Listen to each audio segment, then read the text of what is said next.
banyak kebijakan yang dilaksanakan selalu ada pro dan kontra, tapi tentu saja semuanya akan kita lihat secara keseluruhan, tidak secara tergesa-gesa.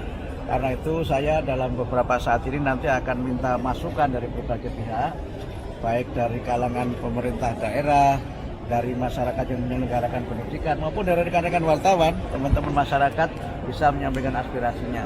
Saya berusaha selama memimpin kementerian ini untuk menjadi menteri yang banyak mendengar. Saya kan selama ini banyak ceramah, jadi nanti saya banyak mendengar.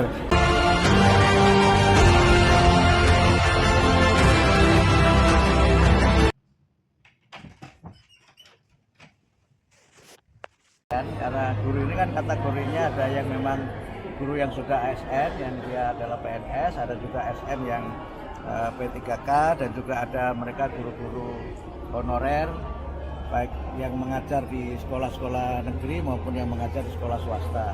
Jadi kompleksitasnya tidak sederhana, dan karena itu kita harus melihat masalah ini dengan sangat hati-hati, dengan sangat seksama sebelum kita mengambil kebijakan menyangkut kesejahteraan guru itu. Pak Bupati, terkait dengan zonasi, kebijakan zonasi apakah dilanjutkan atau ada evaluasi ya Pak? Ini juga sesuatu yang semuanya harus kita kaji ya, semua harus kita kaji. Karena kan juga plus minus ya, banyak kebijakan yang dilaksanakan selalu ada pro dan kontra, tapi tentu saja semuanya akan kita lihat secara keseluruhan, tidak secara tergesa-gesa.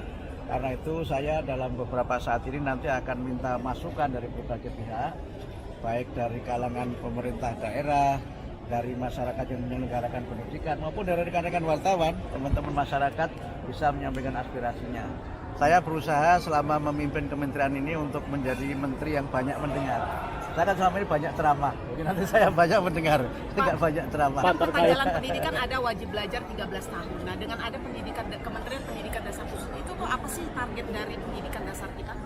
Jadi wajib belajar 13 tahun itu adalah komitmen kita untuk meningkatkan kualitas sumber daya manusia, dan terutama adalah pendidikan usia dini.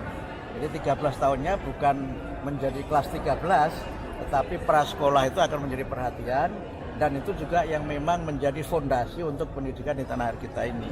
Di banyak negara maju, pendidikan prasekolah itu sangat penting, tapi harus kita pahami bahwa pendidikan prasekolah itu tidak semuanya harus diselenggarakan di sekolah formal.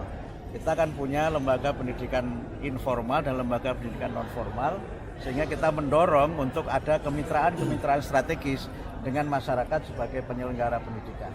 Ya, untuk wajib belajar kan 12 tahun nih. Sekarang ada di MK itu kan digugat bagaimana swasta juga semakin didukung, dan wajib belajar berkualitas itulah yang sekarang ini sedang jadi tantangan kita. Karena Pak itu Prabowo punya pesan khusus. tadi saya menyampaikan bahwa dalam kita melaksanakan program ini harus bergotong royong.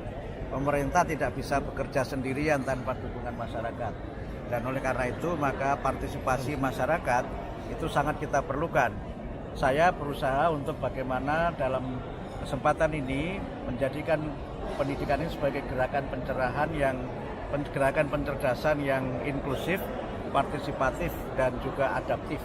Yang dengan itu tentu saja kita mendorong partisipasi masyarakat dan juga prakarsa-prakarsa kreatif bagaimana agar pendidikan kita ini lebih maju, dirasakan manfaatnya oleh masyarakat.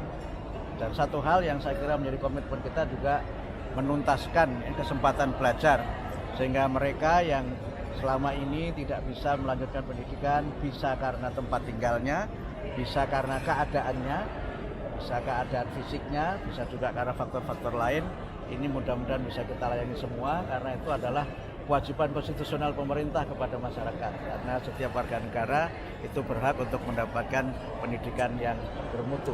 Terkait kurikulum Merdeka seperti apa? Kami juga harus mengkaji ya, ini kan masih baru kan, kurikulum ini kan masih baru, bahkan penerapannya walaupun sudah dinyatakan harus diterapkan semuanya kan juga dalam prakteknya juga belum semua satuan pendidikan dapat melaksanakan. Jadi kita lihatlah, kita tidak akan buru-buru mengambil kebijakan, apalagi memang ada polemik yang sekarang ini juga memang masih terus terjadi di masyarakat. Jadi kami ingin agar kebijakan Kementerian Pendidikan dan Menengah adalah kebijakan yang memang sesuai dengan apa yang menjadi aspirasi masyarakat, tapi yang penting lagi juga bisa menjadi bagian dari aktualisasi dan realisasi dari program Pak Presiden Prabowo dan Wakil Presiden. Prof,